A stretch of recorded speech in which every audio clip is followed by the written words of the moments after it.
article, Sarah Davis and I talk about why we need to fully engage with politics and understanding the political drivers and consequences of the coronavirus outbreak.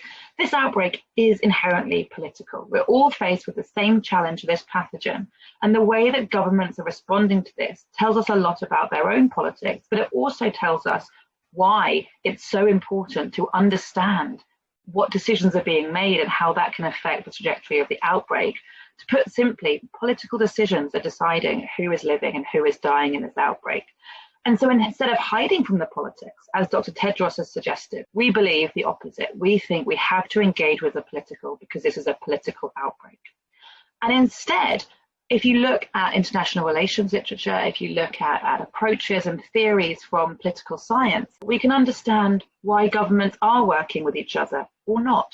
We can understand why governments are listening to WHO advice or not.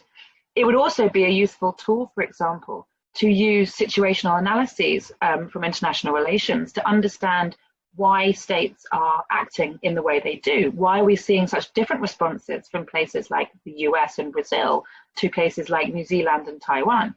Politics tells you that.